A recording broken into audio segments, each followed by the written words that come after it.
So microcytic anaemia అంటే MCV వచ్చేసి 80 to 100 ఉంటుంది. లెస్ దెన్ 80 ఉన్నప్పుడు దాన్ని మైక్రోసైటిక్ అనీమియా అని పిలుస్తాము.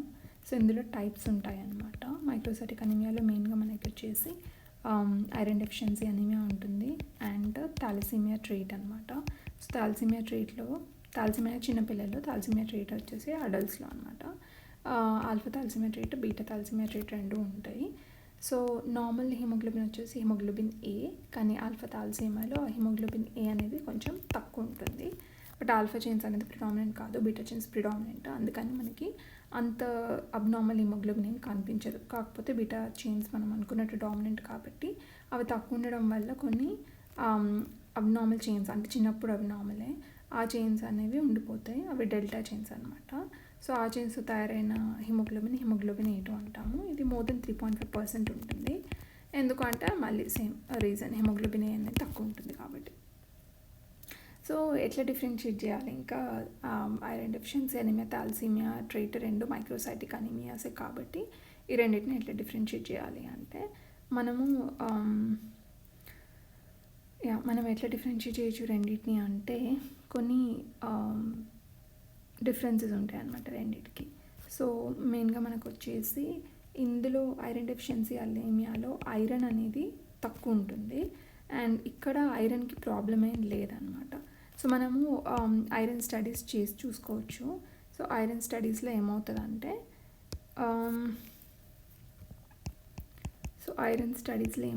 అంటే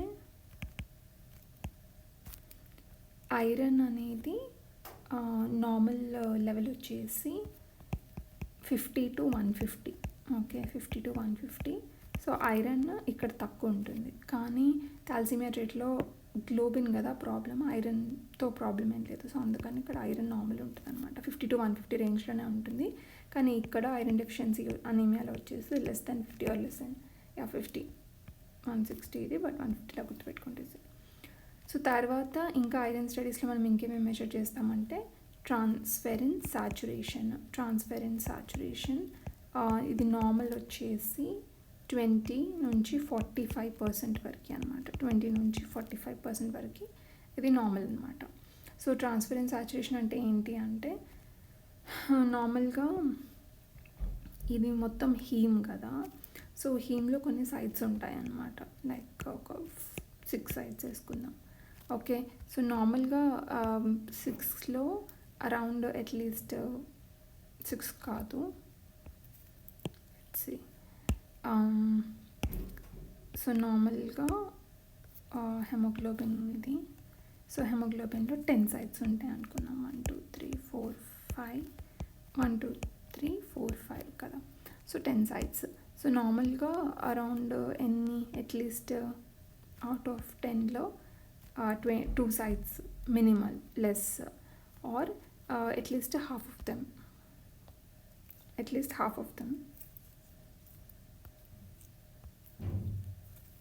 అంటే అరౌండ్ 5 sites అనేవి కంపల్సరీ ఫిల్ అయి ఉంటాయి అన్నమాట. కానీ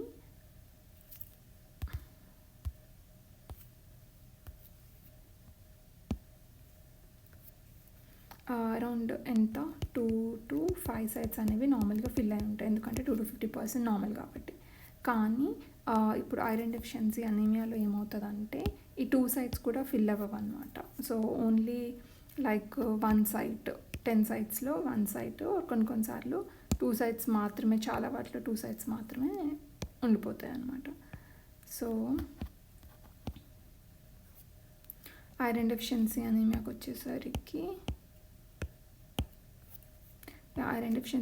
వచ్చేసరికి ఓన్లీ అబౌట్ 1 site లేకపోతే 2 sites, సో 1 to 2 sites మాత్రమే ఫిల్ అవుతాయి. అంటే మనకి ఇప్పుడు ఏంటి, ట్రాన్స్ఫెరిన్ సాచురేషన్ అనేది లెస్ దెన్ ఆర్ 20% ఉండొచ్చు, లేకపోతే లోవర్ ఎండ్ ఆఫ్ నార్మల్లో ఉండొచ్చు, లైక్ 25% కానీ అలాగా ఉండొచ్చు అనమాట.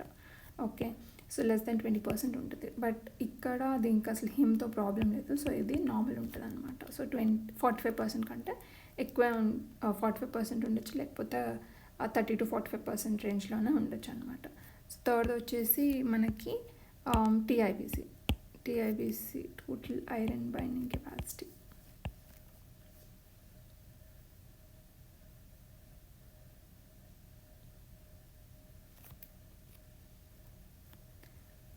ఇది 20% లేకపోతే మోస్ట్ కామన్గా లెస్ దెన్ 15% ఉండొచ్చు అనమాట. So total iron binding capacity అంటే ఏంటి అంటే ఎన్ని ఖాళీ సైట్స్ ఉన్నాయి అనేది, ఈ ఖాళీ సైట్స్ ఉన్నాయి కదా ఇవన్నీ ఎక్కువ ఉంటే దాని కెపాసిటీ అంత ఎక్కువ ఉన్నట్టు. అంటే ఇప్పుడు బస్సులో సీటింగ్ కెపాసిటీ అంటారు కదా, లైక్ అంటే ఎంత పెద్ద బస్సు ఉంటే అంత సీటింగ్ కెపాసిటీ అనమాట. అంటే ఎన్ని ఫ్రీ సీట్స్ ఉంటే అంత ఎక్కువ సీటింగ్ కెపాసిటీ ఉన్నట్టు. ఆర్ ఫ్రీ సీట్స్ కాదు, బేసిక్గా ఎన్ని టోటల్ నెంబర్ ఆఫ్ సీట్స్ ఎన్ని ఉంటే అంత దానికి సీటింగ్ కెపాసిటీ ఉన్నట్టు అనమాట. ఇన్ ద సేమ్ వే ఇక్కడ కూడా ఐరన్ బైండ్ అవ్వడానికి అంత కెపాసిటీ ఉన్నట్టు. అంటే ఈ సైట్స్ అనేవి మనకి కొన్నిసార్లు పెరుగుతుంటే కొన్ని కండిషన్స్లో, కొన్ని కండిషన్స్లో అవి తగ్గుతుంటుంది అనమాట. సో ఇక్కడ మాత్రం ఐరన్ అనేది క్రానిక్ తక్కువ ఉంటుంది కాబట్టి బాడీ ఏమనుకుంటుంది అంటే అట్లీస్ట్ నేను ఈ సీటింగ్ కెపాసిటీ పెంచితే కొంచెం ఐరన్ వచ్చి ఇక్కడ కూర్చోడానికి ఛాన్స్ ఉంది, సో నేను కొంచెం పెద్ద బలిసేస్తా అని అది ట్రై చేస్తుంది. సో నార్మల్గా ఇది 220 to 420 లాగా ఉంటుంది అనమాట. 420 ఇది mg/dL చూస్తాము. సో 220 to 420 ఉంటుంది. సో ఇట్స్ ఇందులో ఐరన్ డెఫిషియన్సీ అనీమియాలో ఇది హై ఉంటుంది అనమాట. కానీ థాలసీమియాలో మళ్ళీ మనం అనుకున్నట్టు ఇది సేమ్. ఓకే, అండ్ తర్వాత వచ్చేసి ఫెరిటిన్ ఏంటి అంటే స్టోర్డ్ ఐరన్ అనమాట. ఈ ఐరన్ అనేది ఎక్కడెక్కడ స్టోర్ అవుతుంది అంటే నార్మల్గా ఐరన్ అనేది జిఐ మ్యూకోజాలో అబ్జర్బ్ అవుతుంది కదా.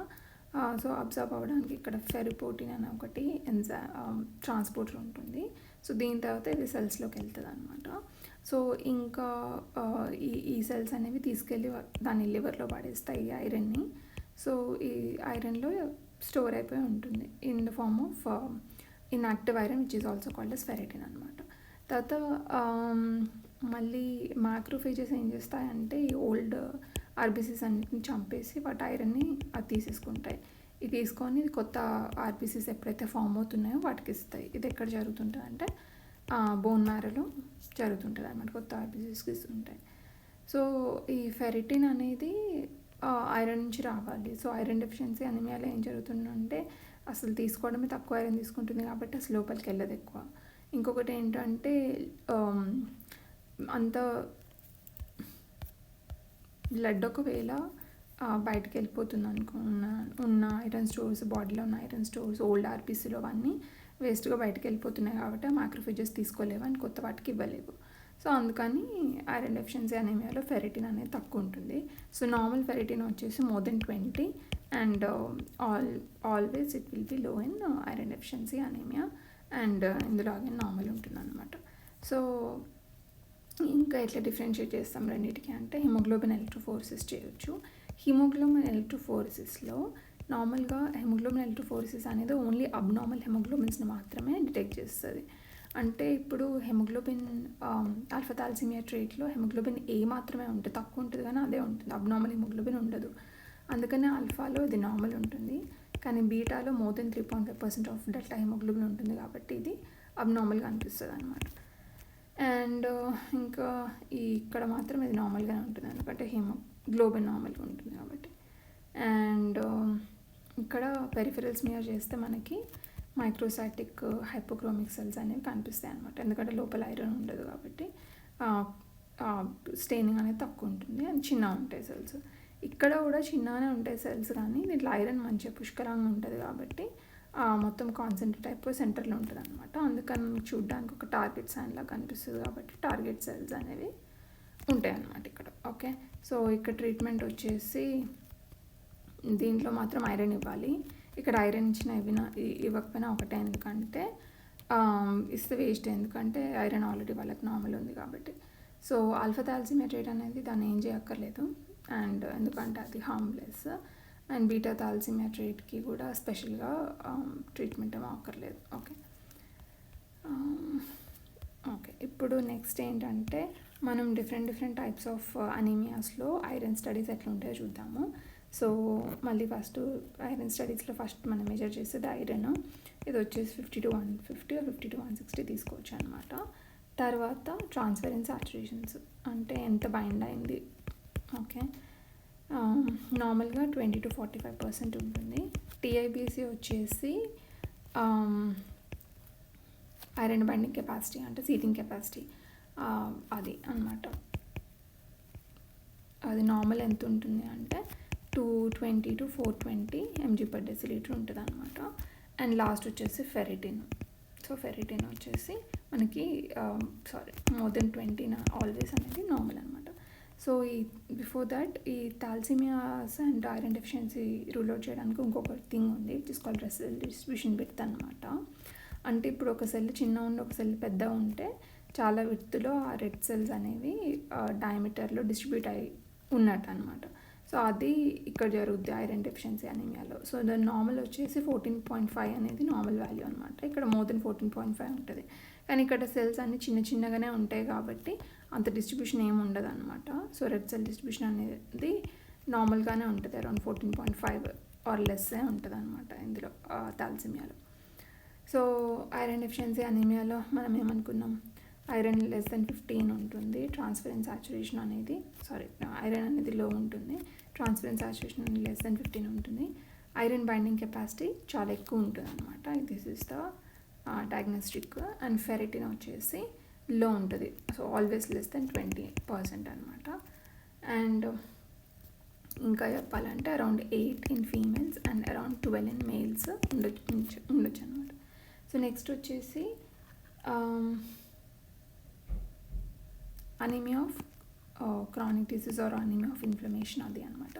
సో ఇంతసేపు మనం అనుకున్నాం కదా, సో నార్మల్గా జిఎంయూకోసా నుంచి ఐరన్ వచ్చేది ఏంటి అంటే ఇది ఈ సెల్స్లోకి అబ్జార్బ్ అవ్వాలి.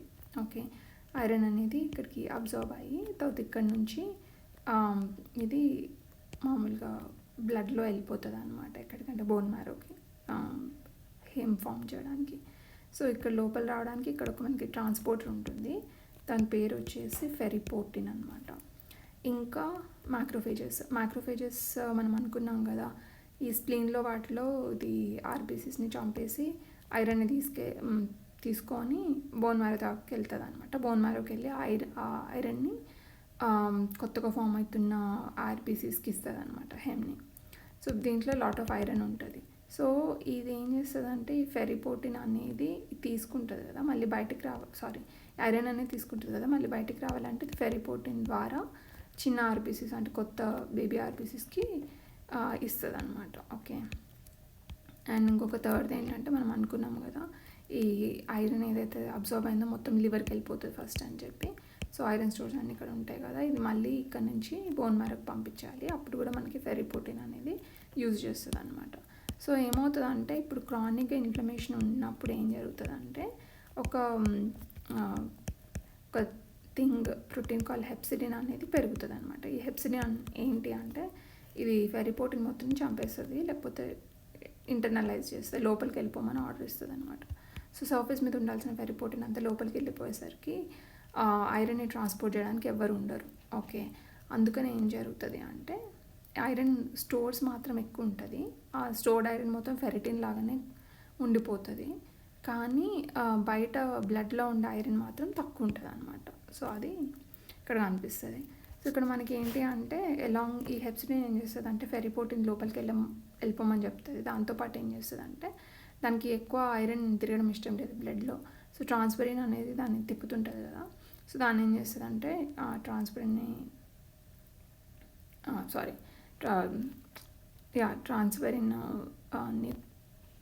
కూడా తక్కువ సాచురేట్ అవుతుంది, ఎందుకంటే ఐరన్ కూడా లో ఉంటుంది కాబట్టి.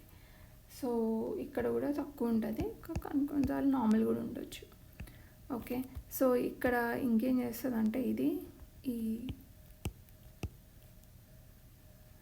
ఈ సైట్స్ ఉన్నాయి కదా, ఈ సీటింగ్ కెపాసిటీ 10 ఎంత ఉంటుంది కదా నార్మల్గా, ఈ సీటింగ్ కెపాసిటీ 10 ఉన్నప్పుడు ఇది ఏం చేస్తుంది అంటే ఐరన్ డెఫిషియన్సీ అనీమియాలేమో ఐరన్ లేదు కాబట్టి సీటింగ్ కెపాసిటీని పెంచుకోమని చెప్పింది, కానీ ఇక్కడ బాగానే ఉంది కదా అంటే ఐరన్ బాగానే ఉంది కదా, సో సీటింగ్ కెపాసిటీ ఏం అక్కర్లేదు, నువ్వు తగ్గించుకో, ఇంకా ఐరన్ పెట్టుకోకపోతేనే బెటర్ అని చెప్తుంది అనమాట. So total iron binding capacity అనేది తగ్గుతుంది. సో లో నార్మల్లో ఉండొచ్చు, లైక్ 230s అలా ఉండొచ్చు అనమాట. ఓకే, సో తగ్గుతుంది. So this is a specific thing for anaemia of chronic disease. మళ్ళీ ఫెరిటిన్ అనేది మోర్ దెన్ 20% ఉంటుంది, నార్మల్గా ఎక్కువనే ఉంటుంది. థర్డ్ వన్ వచ్చేసి మనకి హెమోక్రోమటోసిస్ అనమాట. హెమోక్రోమటోసిస్లో ఏమవుతుంది అంటే ఐరన్ చాలా ఎక్కువ ఉంటుంది, ఫెరిటిన్ చాలా ఎక్కువ ఉంటుంది. సో ఫెరిటిన్ అనేది వెరీ హై, అందుకని ఐరన్ చాలా ఎక్కువ ఉంటుంది. ట్రాన్స్ఫెరిన్ సాచురేషన్ ఎక్కువ ఉంటుంది, కాకపోతే ఆల్రెడీ ఐరన్ ఎక్కువ ఉంది కాబట్టి బైండింగ్ కెపాసిటీ ఎక్కువ ఏం అక్కర్లేదు. సో అందుకని తక్కువ ఉంటుంది అనమాట. సో ట్రాన్స్ఫెరిన్ సాచురేషన్ అనేది ఎక్కువ ఉంటుంది. దట్స్ ఇంపార్టెంట్ ఫెరిటిన్ కాదు.